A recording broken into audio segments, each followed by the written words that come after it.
YS Rajasekhara Reddy గారు లేని లోటు ఎలా కనపడుతుంది? ఈరోజు ఆయన 16వ వర్ధంతి చేసుకుంటున్నాం కదా! దాని గురించి మీరేమంటారు? నమస్తే అండి. కాలంలో కనుమరుగయ్యేటటువంటి రాజకీయ నాయకులు చాలామంది ఉంటారు. అయితే కాలం ఉన్నంత కాలం కలకాలం గుర్తుపెట్టుకునేటటువంటి నాయకులు కొందరే ఉంటారు. అలాంటి వారిలో దివంగత నేత డాక్టర్ వైఎస్ రాజశేఖర రెడ్డి గారు ఒకరు.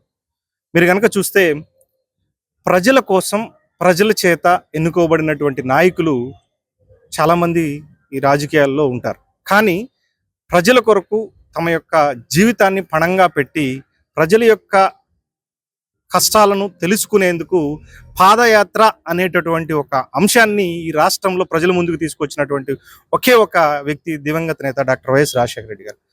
మీరు కనుక చూస్తే తన యొక్క సుదీర్ఘ పాదయాత్రలో రాజశేఖర రెడ్డి గారు ప్రజల కోసం ఎన్నో విషయాలను ఆయన యొక్క డైరీలో నోట్ చేసుకొని ఆ యొక్క విషయాల్లో ప్రజలు పడుతున్నటువంటి ఇబ్బందులను, సమస్యలను వాటన్నిటిని గ్రహించి వాటిని ఒక బుక్ రూపేణ ఆయన నోట్ చేసుకున్న వాటన్నిటిని ఒక్కొక్కటిగా పరిష్కరించుకుంటూ ప్రజల యొక్క కష్టాలను తీర్చుకుంటూ ప్రజల గుండెల్లో స్థిరస్థాయిగా నిలిచిపోయినటువంటి వ్యక్తిగా డాక్టర్ వైఎస్ రాజశేఖర రెడ్డి గారు ఉన్నారు. ఉదాహరణకి 2-3 పాయింట్లు చెప్తాను. మొట్టమొదటిగా ఆయన మొట్టమొదటిసారిగా ముఖ్యమంత్రిగా అయినటువంటి వెంటనే ఆయన చేసినటువంటి సంతకం చూస్తే ఉచిత విద్యుత్. ఈ ఉచిత విద్యుత్ అనేటువంటిది కనుక మీరు చూస్తే రైతులు ప్రజల కోసం ఉన్నటువంటి సమాజంలో ఉన్నటువంటి వ్యక్తుల కోసం తను ఎంతో కష్టపడి వ్యయ ప్రయాసలతో ఈ యొక్క సేద్యం చేయడం జరుగుతుంది. ఆ సేద్యం జరిగేటటువంటి దానిలో రైతుకు ఎలాంటి మిగులు అనేటువంటిది, ఆదాయం అనేటువంటిది ఈ కరెంటు ద్వారా ఖర్చు వ్యయం అవటం వల్ల ఆ ఖర్చు తగ్గించే ప్రయత్నం మొట్టమొదటిగా చేసినటువంటి రాజకీయ నాయకుడు డాక్టర్ వైఎస్ రాజశేఖర రెడ్డి గారు. అదేవిధంగా ప్రజలు చదువుకునేటటువంటి ఇంట్లో 2-3 విద్యార్థులు విద్యను అభ్యసించాలి, కానీ తల్లిదండ్రులు చదివించలేనటువంటి స్తోమత. కానీ అలాంటి వ్యక్తులకు ఎక్కడో ఎవరో మారుమూలలో ఉన్నటువంటి ప్రాంతంలో ఉన్నటువంటి వ్యక్తులుగా కూడా ఉన్న విద్యార్థులను ఫీజు రియంబర్స్మెంట్ అనేటువంటి పథకం ద్వారా రాజశేఖర రెడ్డి గారు ఎందరో జీవితాలను ఈరోజు మార్చారు. అలాంటి వ్యక్తుల్లో మేము కూడా ఒకళ్ళం.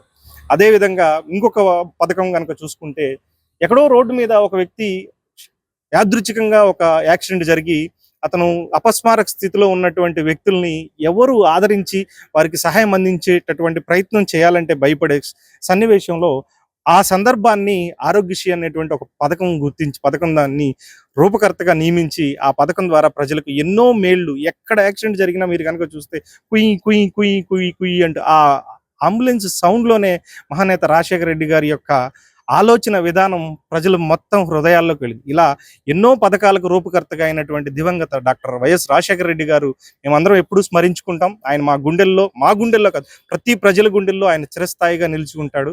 ఆయన యొక్క లేరు అనేటువంటి మాట మా జీవితంలో బాహ్యమైనటువంటి సంఘటన అయి ఉండొచ్చు, కానీ మా అంతరాత్మల్లో, మా హృదయాల్లో రాజశేఖర రెడ్డి గారు ఎప్పుడు నిలిచే ఉంటారు. అందుకే మేము మై హార్ట్ బీట్ వైఎస్ఆర్ అనే క్యాప్షన్ నేను ఎక్కువగా యూజ్ చేస్తుంటాను.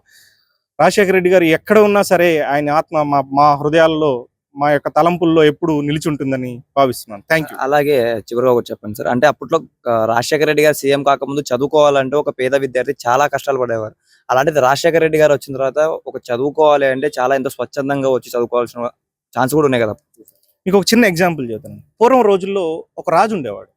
ఆ రాజు తన యొక్క పరిపాలన గురించి తెలుసుకోవడానికి ఆ రాజ్యంలో తను కూడా ఒక వ్యక్తిగా, రాజ్యంలో సాధారణ ప్రజలుగా తను కూడా వ్యవహరిస్తూ ఆ రాజ్యంలో సంచరిస్తూ ప్రజల యొక్క బాగోగు విషయాలను తెలుసుకోవాలని ఆ రాజు వెళ్తాడు. అయితే ఆ రాజు తన యొక్క సైనికుల్ని, తన యొక్క పరిపాలన స్వరూపాన్ని మొత్తాన్ని తీసుకొని ఒక నది దాటేటటువంటి క్రమం వస్తుంది. అయితే ఆ నది దాటేటటువంటి క్రమంలో రాజుగారు సైనికులు వాళ్ళందరూ అక్కడ ఉంటారు. అయితే అక్కడికి ఒక వ్యక్తి వచ్చి, అయ్యా నన్ను ఈ నదిని దాటించవా అని, అక్కడ ఉన్నటువంటి అందరూ సాధారణమైన వేషధారణలో ఉంటారు. అక్కడ ఉన్నటువంటి రాజుగారి దగ్గరికి వచ్చి, అయ్యా నన్ను ఈ నది దాటించవా అని అడిగితే, ఆ వ్యక్తిని ఒక్కడే వచ్చి ఆయన్నే అడుగుతుంటే చుట్టుపక్కల సైనికులు వాళ్ళందరూ, ఏంటి నువ్వు వచ్చి ఆయన్నే అడుగుతున్నావు అంటే, అయ్యా ఆయన మాత్రమే నన్ను ఈ నదిని దాటించగలడు అనే నమ్మకం ఆయన ముఖంలో నాకు కనిపించింది. మిగతా వారు ఎవరి ముఖంలో నాకు ఆ రాజసం, ఆ యొక్క నమ్మకం కలగలేదు. అందుకే నేను ఆయన అడిగానంటే, సరే ఆ వ్యక్తిని తీసుకొని తన గుర్రం మీద ఎక్కించుకొని ఆ నదిని దాటిస్తాడు. ఆ నదిని దాటించిన తర్వాత అక్కడ ఉన్నటువంటి సైనికులందరూ ఆ వ్యక్తిని అడుగుతారు, ఆయన ఎవరో తెలుసా నీకు అంటే, తెలియదయ్యా, బట్ ఆయన మాలో మాత్రం ఆ ఉచ్చెస్సు, ఆ నాయకత్వం కనిపించింది, అందుకే అడిగానంటే, ఆయనే ఈ రాజ్యానికి రాజు, ఆయనే నువ్వు అడిగావు, ఆయనే నీకు సాయం చేశాడు. అంటే ప్రజలకు ఏం కావాలో తెలుసుకోవాలి అని అంటే రాజు ప్రజలతో మమేకం అవ్వాలి. ఆ యొక్క కార్యక్రమాన్ని దివంగత నేత డాక్టర్ వైఎస్ రాజశేఖర రెడ్డి గారు చేశారు. అందుకే ప్రజల్లో ఉన్నారు, ఎప్పటికీ నిలిచే ఉంటారు.